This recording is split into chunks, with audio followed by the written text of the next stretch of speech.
a lot of movies predict that the world will end because of zombies. My personal opinion, probably not. These aren't even real zombies behind me. These are just people dressed as zombies who... she's going away. She's going to grab a coffee. Yep. And another one went for a coffee. Oh, he's going to get a donut. And they're telling her, okay, you're done. Come back later. She's going to get a slice of pizza. All right. They're having their break. Hey, they're back. Oh, they're back. So these zombies, they are very angry at the plastic. And then they go for a break. They have a snack, and then they come back. And they're not strong enough to push through plastic, even.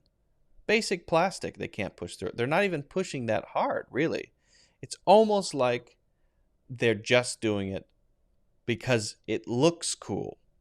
Well, anyway, the reason I mention this, the reason I bring up zombies is some people, whether because of zombies or something else, want to prepare for the end of the world.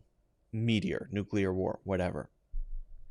Now, while you may think that's crazy or very smart, the words, the phrases that we can use to talk about that are very useful. We can talk about a lot of things when it comes to planning, when it comes to preparing to get ready for something. So whether it's the zombie apocalypse, or just getting ready for winter, or going hiking for a week, or going on a vacation with some zombies and their donuts.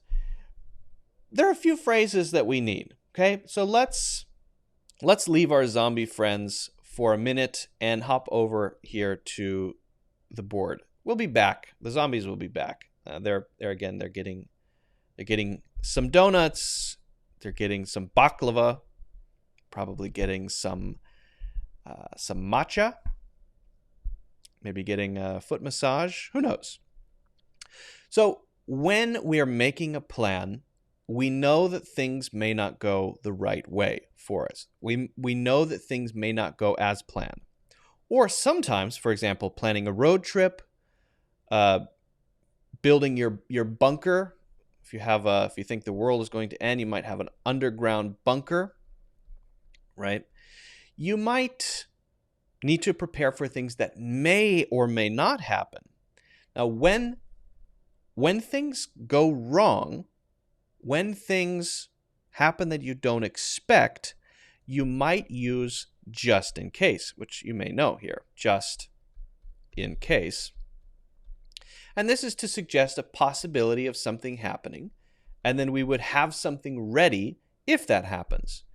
Okay? Now, we might say something like, bring an umbrella just in case. Now, do we need the next thing? Just in case what? Just in case it rains? You can have it, but if it's implied, you don't need it. So you might say just bring an umbrella just in case, and then stop there. Because what else would an umbrella be for? Frightening pigeons? Maybe. But probably it's for just in case it rains. So if you have this part at the end here, it rains, that's fine. But if it's implied, then you may not need to say it, okay? Now you can start with just in case. You can say just in case we run out of... This is more for the bunker, okay? Because I'm paying tribute to the idea that the zombies are coming. Just in case we run out of drinking water, I'm going to get a specialized filter that will allow me to filter any kind of water, no matter how dirty it may be, and make it potable or drinkable, right? Well, that's fine too, just in case it rains. Now, if you use it at the beginning, we would probably say the whole thing. Just in case it rains, I suggest you bring an umbrella. Just in case it's not cloudy like it's supposed to be, just in case it's really, really sunny, maybe we should pack some sunscreen, okay? But now, this is just for things that might happen. But what about when those things that happen are definitely bad, definitely happen, and are as bad as they could possibly be? Then what would we say? This is another interesting expression. And again, it has a connotation of something very negative. If worse comes to worst.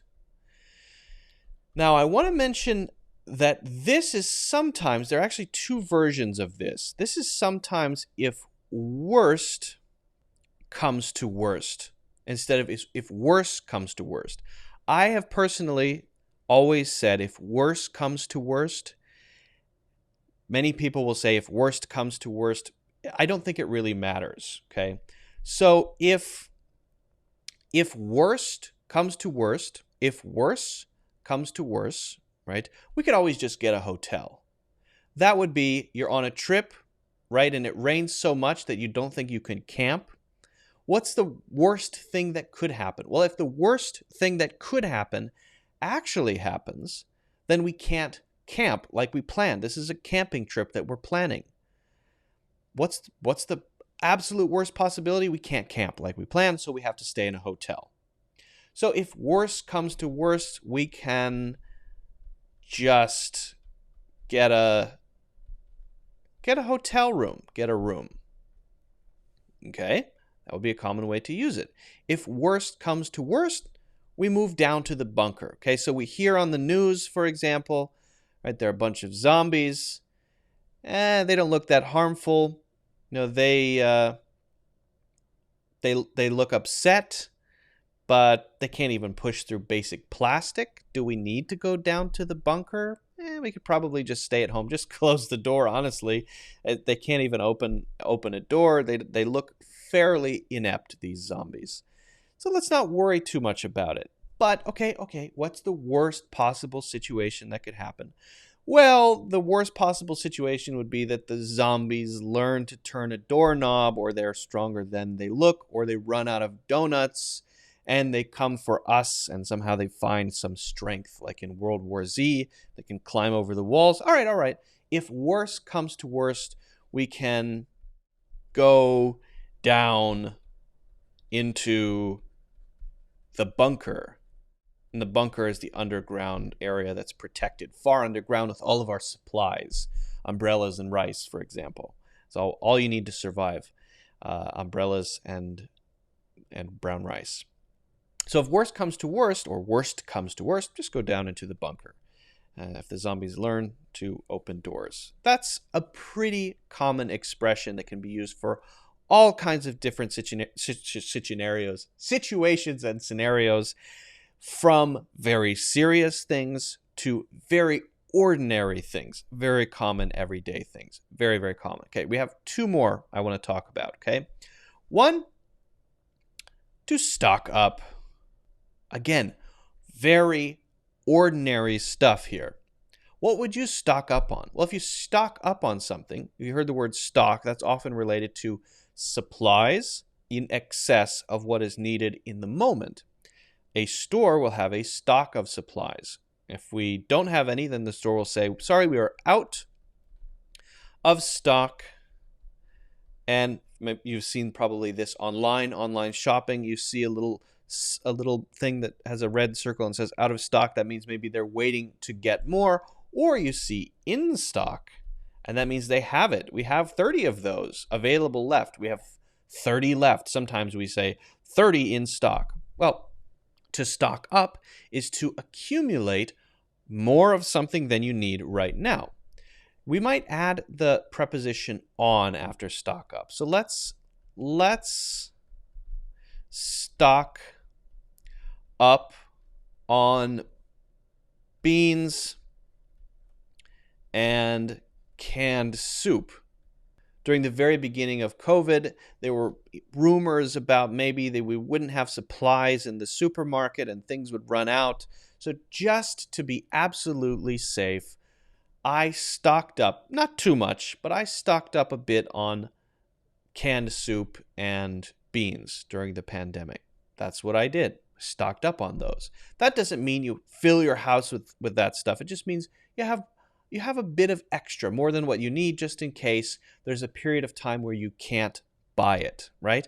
But that could be for all kinds of different things. You could stock up on supplies like this. You could stock up on things that you want or you like. For example, you might stock up on a certain type of shirt, right? If you're not sure if they will have, for example, this shirt is my favorite shirt, and I'm not sure if they're going to have this forever. They might just be doing it for the summer. Or I'd better stock up on that. I'd better get more than I need, because who knows, they might not have it anymore. Okay, so zombies are coming again. Oh no, oh dear, oh my, these terrifying zombies. We better stock up on donuts because they look very hungry, and if we just keep throwing donuts out of the window, I'm sure they'll be satisfied and they'll eventually just go away.